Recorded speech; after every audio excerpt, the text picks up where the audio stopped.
A new picture and a new clue, the two things that could help Fresno police catch two young men accused of killing a pregnant mother. Good evening, I'm Matt Mendis. New at 11, the sister of a pregnant mother shot and killed is talking to CBS 47. She says her sister's boyfriend, one of the accused killers, is posting on Facebook and she thinks he's still in the area. CBS 47's Angelica Leilani is live at Fresno PD headquarters. Angelica, the victim's sister must be desperate for an arrest. Matt, yes, it's been nearly 3 weeks since Amber Baker was shot and killed in her sleep in cold blood, and the family says they want justice. I want these murderers found. I want them caught. Katie Martin says there hasn't been a day that's gone by where she's not sending new leads to detectives to help find the guys who she believes killed her sister, 20-year-old Amber Baker, who was 6 weeks pregnant. She was a beautiful young girl. She was a beautiful mommy. She was a beautiful sister. She was 20 years old, and she didn't deserve this. Amber was shot and killed in her sleep with her 4-month-old son in the room nearly 3 weeks ago. And police say when they arrived, there were several people inside Amber's apartment and all were questioned. Police say 2 are wanted for the murder. 17-year-old Isaac Razzo, who was Amber's boyfriend, and 18-year-old Gabriel Garza. Martin believes they killed Amber. They viciously murdered my sister in her home, in her bed, in the middle of the night, and they haven't been caught. Katie says her sister and Isaac were dating off and on for only a few months, and she says Amber was possibly pregnant with his child. He knew that my sister was pregnant, and he not only took her life, but he took a 6-week-old baby's life as well that could have possibly been his child. So in my opinion, he killed his own kid. Katie says her family misses Amber every day, and now she's just trying to keep her memory alive for Amber's now 5-month-old son. He'll never be able to grow up with those experiences of having a mom in his life. It's just very heartbreaking. It's very sad.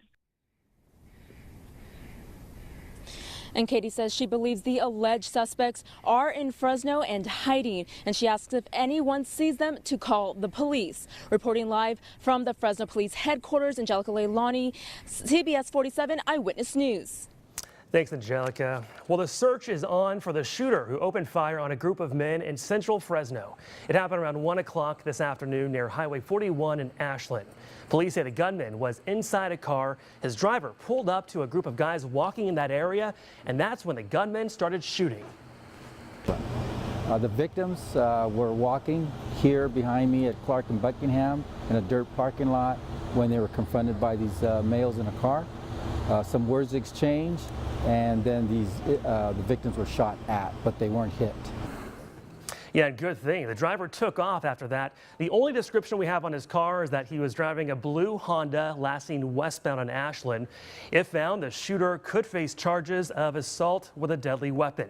If you know anything, please call Fresno Police or Crime Stoppers at 498-STOP. One man is recovering from burns after a fire tore through his apartment early this morning. It happened near Gettysburg and Chestnut in northeast Fresno. That's just off the 168 freeway. The fire was contained to one apartment. 2 people are without a place to stay now. We have calls into the fire department to find out how the man's doing. And another fire in the South Valley. A homeless man is in critical condition after flames engulfed a home he was staying in. It happened just after 7 o'clock this morning on North Leslie. That's near Houston and Mooney Boulevard. The man was asleep at the time of the fire. The fire department is investigating the cause. The damage is about $50,000. And Homeland Security and the Secret Service are meeting tomorrow to talk about beefing up security at the White House. This comes after somebody tried driving a stolen car past security last night. The driver told security that he had a bomb. Security pulled the man out of the car, but they found no explosives. And just hours before that, someone yelling incoherently tried jumping over the White House fence.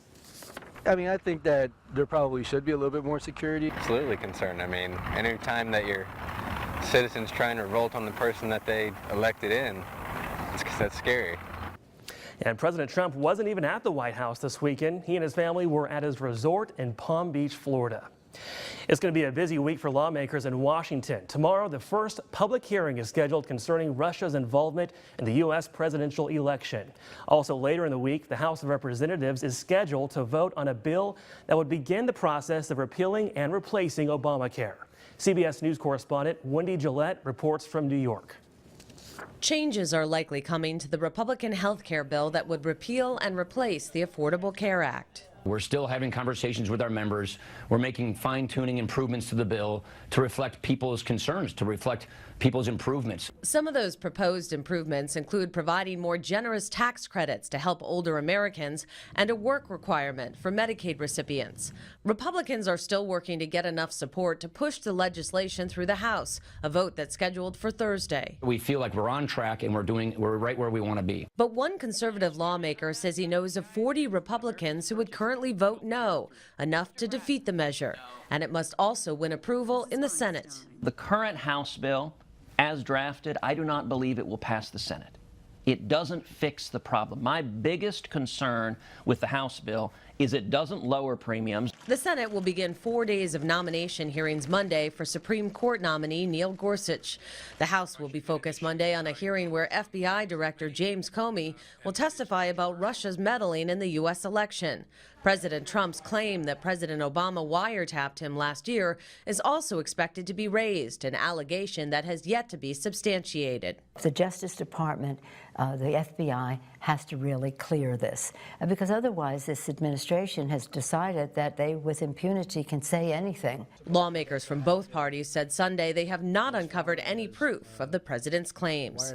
Wendy Gillette for CBS News.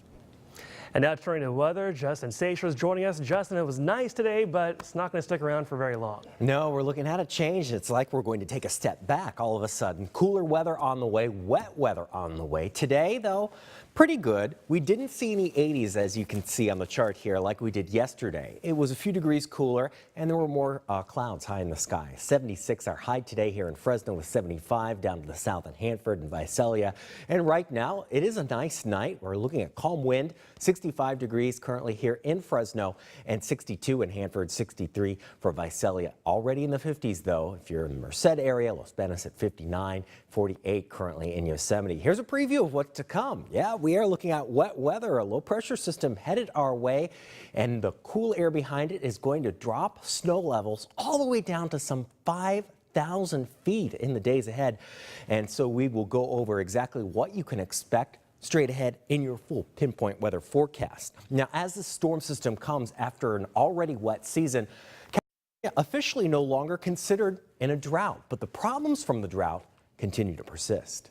One of the foremost sources on drought, the USDA's Drought Monitor, now shows one of California's most severe droughts on record is over. It's really hard to believe that just 2 years ago, right about the same time, we were looking at solid, I think it was solid dark orange. 99% of the state was in drought conditions, and something that really had never been seen on the monitor before. Fresno County Farm Bureau CEO Ryan Jacobson says, although the drought is over, its effects will last many years. I can guarantee you that as many of those permanent crops we saw taken out of the ground, those permanent crops won't be necessarily put right back in because we've had one good year. During the drought, raw crop acreage in California dropped by nearly a quarter.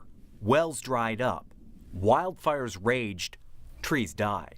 Our underground aquifer definitely suffered the last couple of years, and it's going to take a long time before we can really recharge that to where we need to. Year after year, rainfall and snowpack were some of the lowest numbers ever seen, and the USDA's Drought Monitor reflected this fact, showing something else never seen before. 82% of the state of California covered in the highest categories of drought. This is at its peak in autumn of 2014. Fast forward to this year's record rainfall, enough to drop the drought from the map. We really appreciate what Mother Nature has provided, but it's now up for us to be the long-term caretakers to make sure we do what we need to on the infrastructure side to prepare for these types of times.